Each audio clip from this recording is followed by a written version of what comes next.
नमस्कार। आज हम बात करेंगे कम पूंजी लगाकर बिजनेस शुरू करने के आइडिया पर।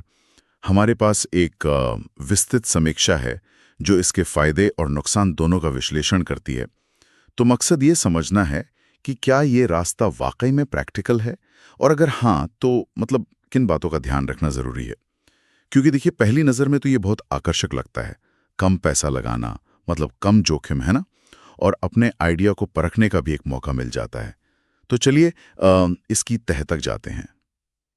स्रोत के हिसाब से जो सबसे बड़ा फायदा है वो है कम वित्तीय जोखिम। अपनी सारी जमा पूंजी दांव पर लगाने की जरूरत नहीं पड़ती। अगर बिजनेस मान लीजिए नहीं भी चला तो नुकसान सीमित रहता है। ये खासकर उनके लिए जो पहली बार बिजनेस कर रहे हैं, उनके लिए बहुत राहत की बात है। सही। ये सिर्फ पैसों का जोखिम ही नहीं, शायद वो जो फेल होने का डर होता है उसे भी कम करता है। बिल्कुल। और वो डर, हाँ, वो अक्सर सबसे बड़ी रुकावट होता है। तो ये कम जोखिम और साथ में लचीलापन, ये दोनों मिलकर बिजनेस शुरू करने की जो बाधाएं हैं उन्हें बहुत कम कर देते हैं। आप अलग अलग मॉडल आजमा सकते हैं, जैसे ड्रॉप शिपिंग, यानी आप ग्राहक से ऑर्डर लेते हैं और सीधे सप्लायर को भेज देते हैं। सप्लायर फिर सामान ग्राहक तक पहुंचाता है। तो इसमें आपको पहले से वो सामान खरीद कर स्टॉक करने की जरूरत नहीं होती। हाँ, ये एक बड़ा पॉइंट है। और ये लचीलापन सिर्फ मॉडल तक ही नहीं है, ये ऑपरेशंस में भी दिखता है। अक्सर कम ऑपरेशनल लागत होती है, छोटी टीम से काम चल जाता है, कम तामझाम होता है। सोचिए ना, एक ऑनलाइन स्टोर चलाना एक फिजिकल दुकान खोलने के मुकाबले कितना सस्ता पड़ सकता है। और ये सब मुमकिन हो पाया है असल में इंटरनेट और जो सस्ते ऑनलाइन टूल्स उपलब्ध हैं उनकी वजह से। वेबसाइट बनानी है तो विक्स है, शॉपिफाई है, ईमेल मार्केटिंग के लिए मेलचिम, बेचने के लिए एटसी या अमेज़न जैसे प्लेटफॉर्म्स, डिज़ाइन के लिए कैनवा। मतलब लिस्ट तो काफ़ी लंबी है। इसने वाकई, आप कह सकती हैं, खेल बदल दिया है। हाँ, ये सुनने में तो बहुत अच्छा लगता है, लेकिन क्या ये वाकई इतना आसान है? स्रोत चुनौतियों की भी बात करता है, और सबसे बड़ी दिक्कत बताई गई है सीमित संसाधन।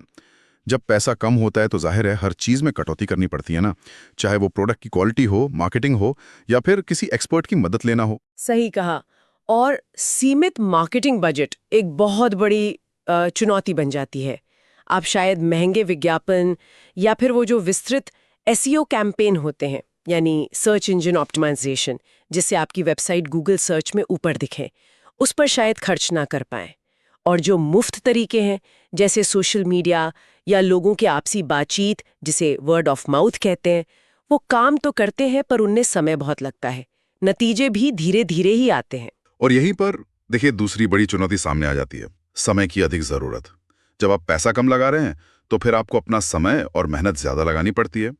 जो बिजनेस का मालिक है उसे ही अक्सर मार्केटिंग, सेल्स, ग्राहक सेवा सब कुछ देखना पड़ता है, और ये काफी थकाऊ हो सकता है। बिल्कुल। इसके साथ ही आपको कड़ी प्रतिस्पर्धा का भी सामना करना पड़ता है। क्योंकि कम लागत वाले बिजनेस शुरू करना आसान है, तो मैदान में खिलाड़ी भी बहुत होते हैं, छोटे भी और बड़े भी। जैसे एटसी पर कोई हाथ से बनी चीज बेच रहा है, तो वो न सिर्फ दूसरे छोटे कारीगरों से मुकाबला कर रहा है, बल्कि उन बड़ी कंपनियों से भी जो बड़े पैमाने पर उत्पादन करती हैं। हाँ, मतलब कंपटीशन हर तरफ से है। तो इसका नतीजा ये होता है कि वृद्धि अक्सर धीमी होती है। रातों रात सफलता मिल जाएगी ऐसी उम्मीद करना थोड़ा मुश्किल है। इसमें बहुत धैर्य चाहिए होता है।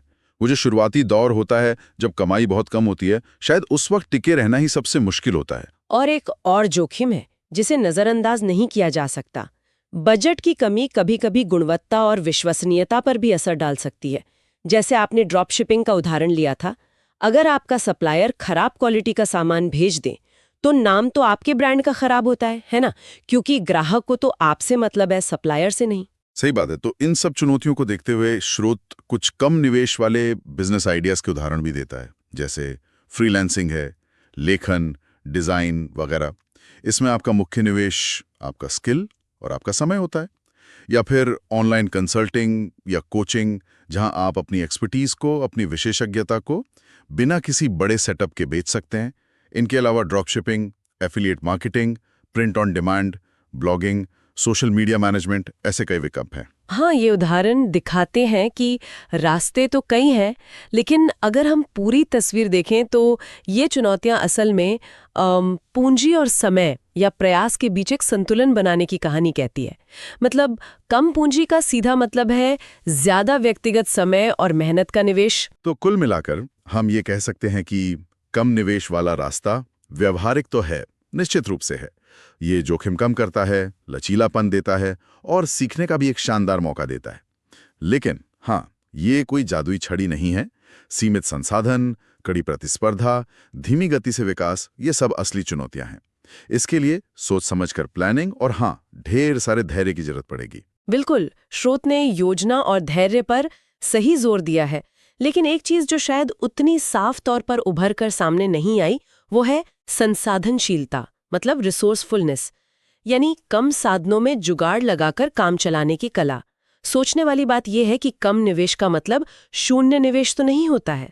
शायद सबसे बड़ा निवेश उद्यमी का अपना समय है, उसकी क्रिएटिविटी है और मुफ्त या सस्ते संसाधनों को असरदार तरीके से इस्तेमाल करने की काबिलियत है। तो सवाल ये उठता है कि एक उद्यमी इस अत्यधिक संसाधनशीलता को ही अपना मुख्य हथियार, अपना प्राइमरी कॉम्पिटिटिव एडवांटेज कैसे बना सकता है।